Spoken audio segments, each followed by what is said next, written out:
Tonight you're going to meet a man whose name may be familiar to you, and certainly what he has done throughout his life. Most of you have read or seen in a movie, or certainly it has touched your life in some way. With us is author Leon Uris, who has quite a list of books, and it begins with Battle Cry and Exodus and Mila 18 and The Angry Hills, and now the latest, really two, is on Ireland. The first, published just around Christmas time, is a picture book about Ireland done with his wife, who did the pictures, called Ireland. And then the second, the novel just out, a novel of Ireland called Trinity, which is now out, kind of a duology on Ireland. Welcome to Montage, Leon. Thank you. Thank you. This was fiction, nonfiction, 1-2. Right. Came about very interestingly. Actually, Jill was just going to pick up some magazine assignments, and while she was traveling and researching with me on the novel, and her work came out so well that she was offered a book contract, and she let me write the text. Well, how do you look upon yourself in what you do? You write very important novels. How do you view yourself to yourself? Well, I feel this, that I don't think I'm in a position to judge myself. I leave that to other people to judge my writing. I am not serious about myself as a human being. I'm a lucky guy. 1,000 guys could have been tagged with this thing that Leon Uris has, and I just happen to be the guy that was tagged with it. You really mean that? I absolutely believe it. And I believe that this gift is a temporary thing, and I think that I have to be faithful to it.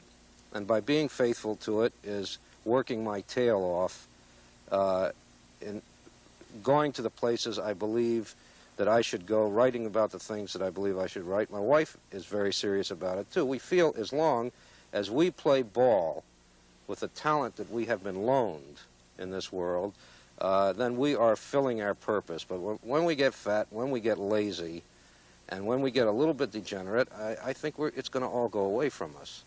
So that is essentially how I view myself. We have fun. We live in a place where we have a lot of fun. We ski, we have parties, we travel a lot, and we manage to relax every day, because a writer is physically very tiring.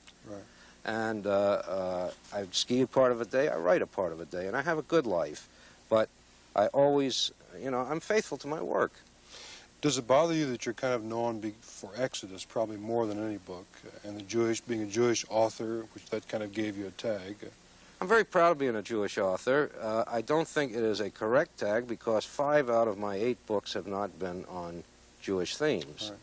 Right. And Trinity, which I feel will rank with Exodus as the 2 books that I might be remembered for, is, of course, on an Irish theme. So I'll be a Jewish-Irish writer a year from now.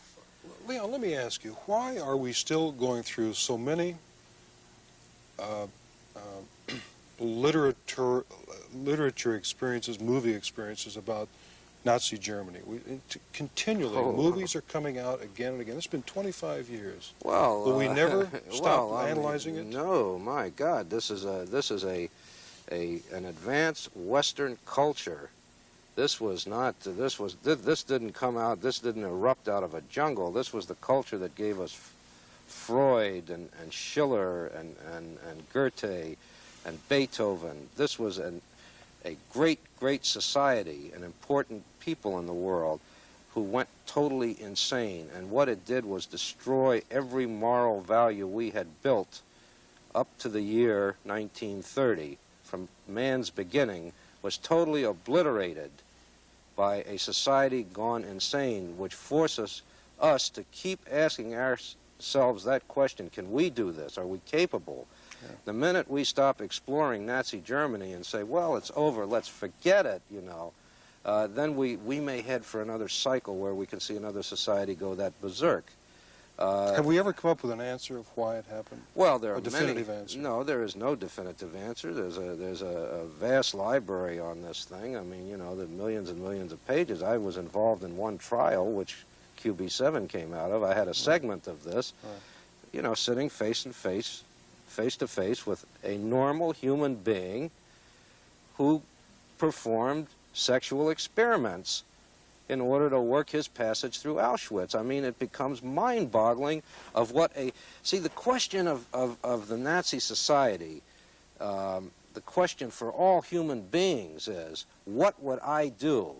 Exactly. What would I do if they put the heat on me, you know? Right. What would I do to survive? What would I do to save my wife and family? Where is the demarcation line between morality and immorality in a human being? When does a man forfeit his right to be a member of the human race? And this is what Nazi Germany was all about. And we can't give this up and throw it away because it only happened 25 years ago. We'll be studying that 1,000 years from now. Okay, now let's talk about Trinity, which is the story of Ireland, which I think to most Americans is a land of beauty and humor and tragedy. And yet it is a tragic country today, Northern Ireland certainly.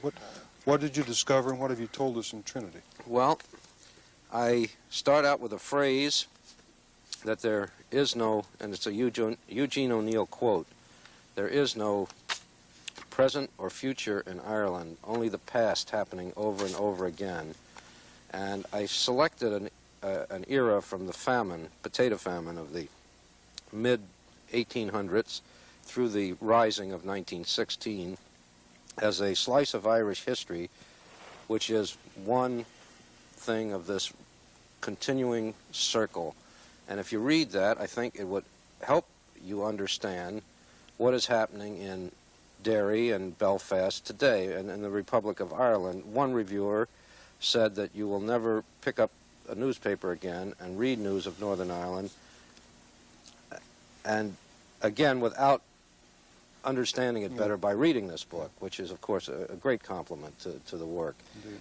But essentially what I say is that centuries of injustice have been perpetrated on the Irish people. It is the last bitter fruits of British colonialism. It was their first colony. They made a plantation out of part of it, just like they planted Virginia, you know, threw the Indians out and planted them in with loyal people. And it is the final chapter in this whole tragic cycle of events. 370 intense years of it, and 800 years altogether of their experience in Ireland has come to this. So much violence touches what you do. World War II, the Jewish situation, this. Is that just a part of our life that you find is just inimical to everything we do? Or? I think, I've been asked that question before. I've never really analyzed it. I think that as a novelist, the violence is possibly the most dramatic way to get your point across.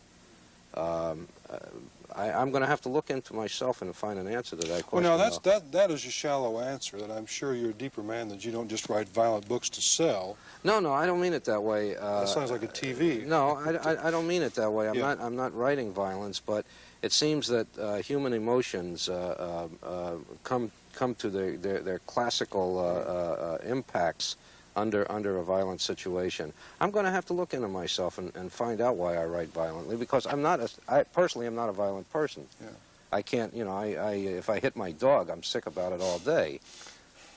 So this is not a part of my personality, but it might be something very deep in there. That's interesting because of the things you've written, and you kind of have a tough guy look to you. I think that would surprise most people that you don't know why, I'm tough, but not that way.